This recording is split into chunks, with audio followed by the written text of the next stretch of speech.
Thank you for joining us today. My name is Andrea McEwen Henderson, and I will be your host today.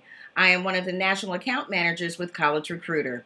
College Recruiter is the leading niche job board used by recent college graduates to find entry-level jobs and students to find internships. Today, we will be speaking with Stephen Rothberg, president of College Recruiter. Stephen started his first small business in 1988 as a college senior, sold it to friends when he went to graduate school, and then started his second business in 1991. That second business morphed into collegerecruiter.com. So, Stephen, thank you so much for joining us today, and I'm looking forward to the discussion on the candidate experience. Yeah, great to be here. Thanks, Andrea. Sure. So, Stephen, tell us, what is the candidate experience? The candidate experience at a high level, in summary, it's about treating candidates with respect. It's like treating them like human beings, the human beings that they are. We all have applied to jobs where employers have treated us very well. It's made us want to work for that employer even more. It's made us want to refer our friends and family and other highly qualified candidates to work for those organizations. And unfortunately, we've all had the experience on the opposite side where we've had employers treat us just like numbers, like cattle. And we don't want to work for those employers. And even if we do end up getting hired, there's a good chance that we'll say no. Or if we feel like we have to say yes because we have to pay the rent, we have to pay the mortgage, then we're looking to get out of there as quickly as possible. So employers that treat candidates and employees well end up with better people, higher quality people, doing better work, working harder, and staying for a longer period of time. It's very cost effective for the employer. Candidate experience is about making the application process, the process during which you're being hired, and the process during which you're being trained, the onboarding process. Something that is positive, that the candidates will actually enjoy it or at least not hate it. We all have to go through long application processes when we're applying online, but you don't have to ask a candidate for their social security number right at the beginning of the process. They don't like that. That's not friendly. It's not a safe thing. It's not a smart thing to do for employers. If somebody applies, shoot them an email right back, at least acknowledging that you received their resume and giving them an idea as to when they should hear back from you. If your process requires 7 to 10 business days for you to have that initial review of a resume, then tell them that they will hear back within 15 business days. Cut yourself some slack so that you know that if you actually get back to that person in 11 or 12 days, that you're going to look like a hero because you beat your own deadline. So it's not about doing anything that you aren't already ready, willing, and able to do. It's more about treating candidates the way that they want to be treated and really deserve to be treated. Sounds like a golden rule. So question number 2, what are the Candidate Experience Awards? Yeah, so a friend of mine, Jerry Crispin, who together with his business partner, Mark Naylor, own a company called Career Crossroads.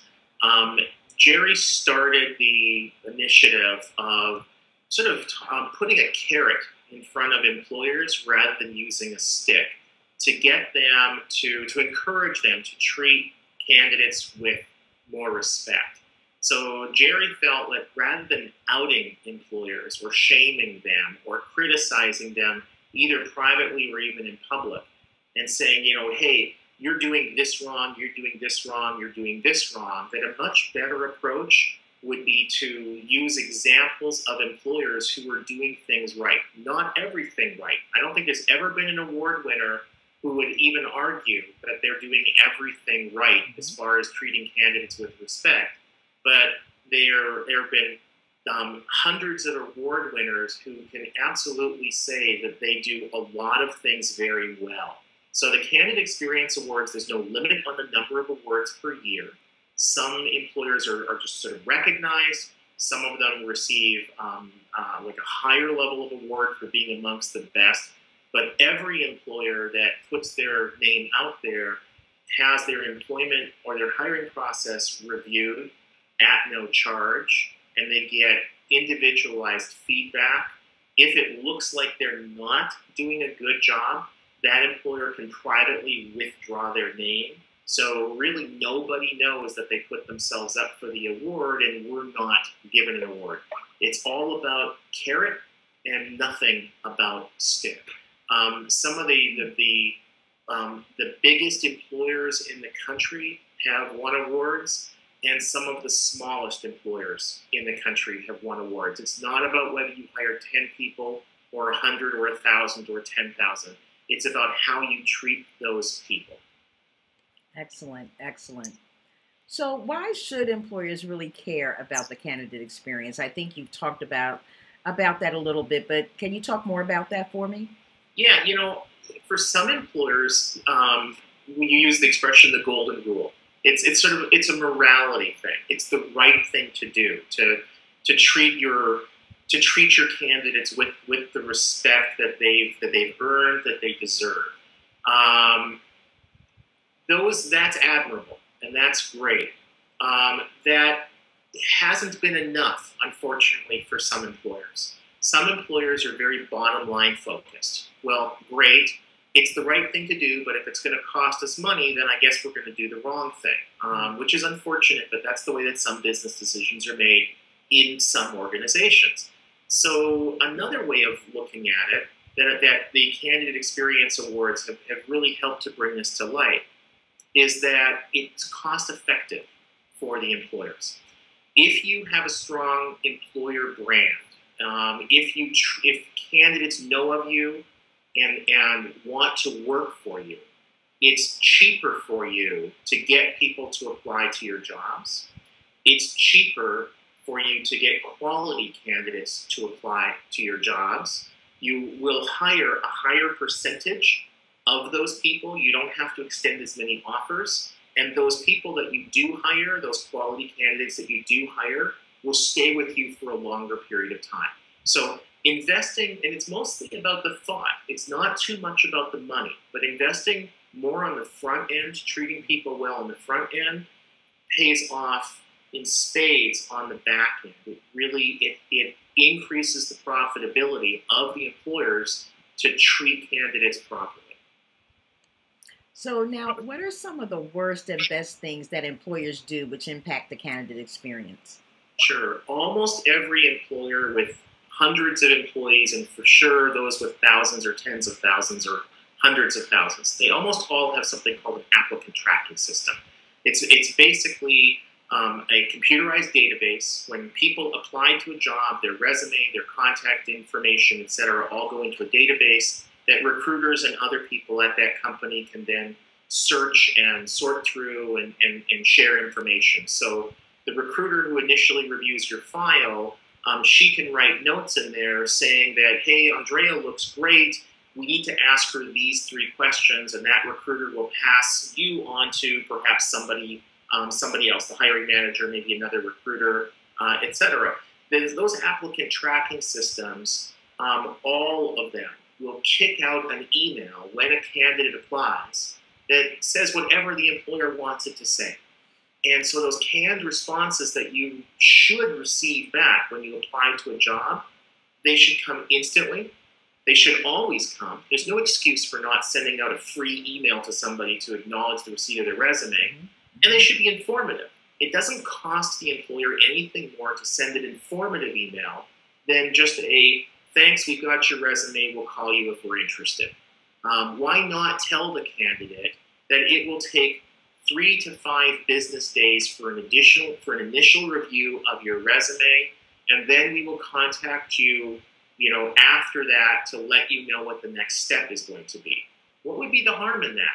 The applicant tracking systems can also be configured so that if you reject a candidate, you decline to hire them for any reason, they automatically kick out an email that basically says, thank you for your interest. I'm sorry you didn't meet the qualifications, or other candidates were more qualified than you were.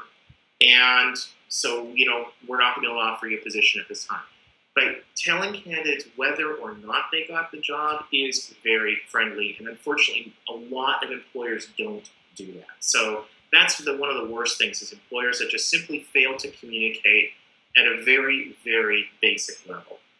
Something that I think that some employers do incredibly well is they will tell a candidate that, say a finalist, let's say 100 people applied to a job, they interviewed 20, and 5 of those got second or third interviews, and so they're finalists, and the employer hires 1 person.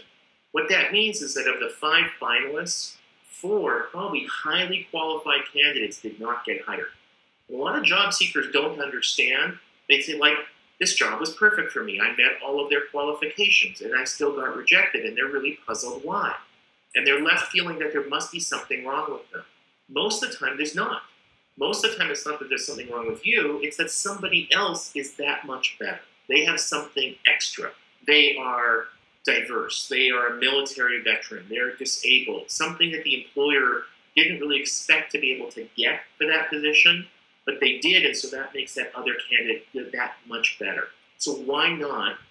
Well, some employers will share that. They're not going to say, we hired Jane Smith because she is, a disabled military veteran, but they will say something like, you were highly qualified, we would have been happy to hire you, but we had a candidate who had all of the same background as you did, a very similar background to you, but she was also a military veteran and a combat wounded military veteran, or something like that. As a candidate, you would walk away from that and think, wow, that is cool. That's a company I want to work for. And so a year later or 5 years later, when that position comes up again or another one, you're going to put your name in for it. And you're also going to go and tell all of your friends and family about that company and how great they are.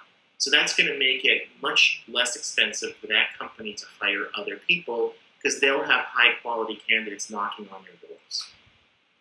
So finally, what are some examples of the things that we've done to improve the experience of candidates using College Recruiter?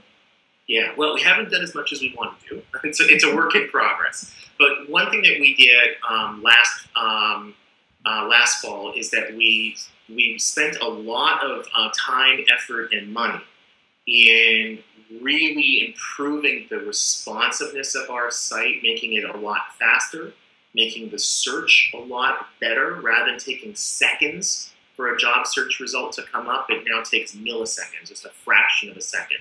And the jobs that you see are much more relevant, and we're still working hard on that. We also removed a ton of clutter from the site. We removed almost all of the display advertising or banner advertising, kind of like the billboards. We've done things like on what we call the job detail page, which is the page where you read the entire job description. There's almost nothing on that page other than the actual job description. Many times the employer's logo is there, which is kind of nice for the employer's branding. And we also push the employers hard to include a video that might talk about the job, might talk about the employer or the organization as a whole. Some employers will post a video about their community. Maybe they're in a rural community and they know that people from outside the area are going to be considering that position, and they don't really know much about that area. So they'll post a video so that you as a candidate can get a picture of not just what that job is like, but what's it going to be like if I decide to move there. That's great. Some job boards will charge more, a lot more, to include video in the postings. We do it for free, and we make it really easy for the employer. Again, we think it's in the best interest of the candidate, and we think that improves their experience on our site. So we do that. Another thing that we will do is that we make it very easy for the candidate to apply to the job. They don't have to register with us. They can. We encourage them to because there are some benefits. But we know at the end of the day that candidate is far more interested in applying to that job than they are in registering with College Recruiter. So if they don't want to register with us, they don't have to, and they can still apply to that job. That's pretty unusual in our industry. Well, Stephen, thank you so much for joining us today. You said a lot about the candidate experience, and hope that you'll come back and we can look at the different parts of it, such as the onboarding process, the application process, etc. So thanks again, and hope you have a great day. Thank you.